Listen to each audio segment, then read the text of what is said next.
I have played F-Zero for the Super Nintendo Entertainment System, so you don't have to. The reason why?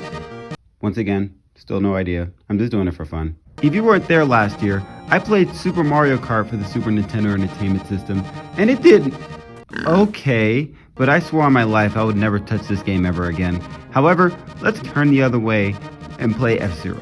F-Zero was a launch title back for the NES in August of 1991. So it came out the same day of Super Mario World, Pilot Wings, and Sin City. However, amongst the four, this game is still a classic. Before I talk about the mechanics of the game, let's talk about the history behind it first, just to get a brief understanding. In this game, you're in the year 2560 due to the human race's countless encounters of alien life throughout the Earth's social framework of advanced technology. The racing machines developed for these tracks are used for the latest in super magnetic technology, which were designed to travel throughout wheels hovering, or without wheels, hovering over the track. So basically the aliens and the humans come together for a racing event. And of course it's in the future, you know, to give it that city sci-fi theme. So the game starts off with 4 carts. 4. But they're all futuristic and nice and whatever. But yeah, anyways, we're just gonna go with Falcon. I really love how the game throws you in, no questions asked. There's no story, no long text, and no extra modes or game modes to start with. Of anything, this game is just, well, racing. It's a very fast-paced and simple game, and very easy for casual players to pick up. And when I say basic, I don't really mean the game is necessarily bad. It's just very simple to pick up as far as playing the game. F-Zero plays really well and also runs the game very smoothly. The turns are really sharp and very satisfying to maneuver.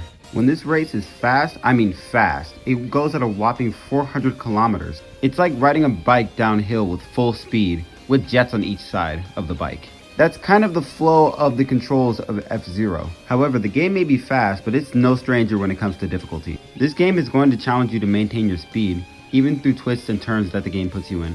So with all that out of the way, let's check out the tracks. Mute City is the most iconic track of the game, to the point where they put it in Smash Brothers. However, it's very simple and very easy to get behind, and it also shows you the ropes of how the mechanics of the game work. It's a very simple and easy loop until the very sharp turn at the end. But if anything, it's a very solid representation of how all the other tracks are going to be like. Big Blue is the second most iconic track due to its banger song. But apart from that, this track shows you how to manage your turns and how to maneuver around the stage. This track had me bump into walls and other characters when I was trying to maneuver myself in the front. Other than that, when you manage to steady your vehicle, it's a lot more simple. Oh yeah, as lap 2 and 3 progress, more unnecessary cars get in your way. Just maneuver around them and you'll be okay. Also, if you hit too many obstacles, there's always a recovery panel on the left side of the map. Always hit it and you'll be okay. Apart from that, it's a straightaway to the finish. And I come off with first place. Sand Ocean's a unique one. This track shows you how to handle turns and narrow paths. As you maneuver yourself around, you also notice that there are a lot of cars that are like not really supposed to be there.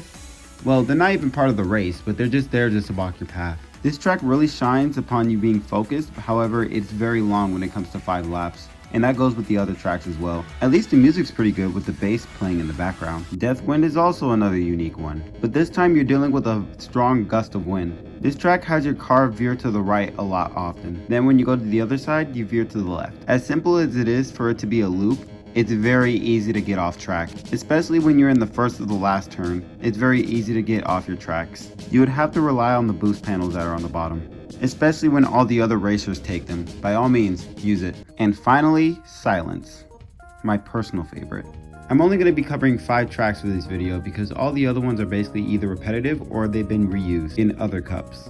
On the other hand, this track shows you how to do 90-degree angle turns. This relies on you using those shoulder buttons in the back, right and left. This track also has a shortcut, full of landmines. Yeah, don't touch them. It also has a gnarly jump over the dirt.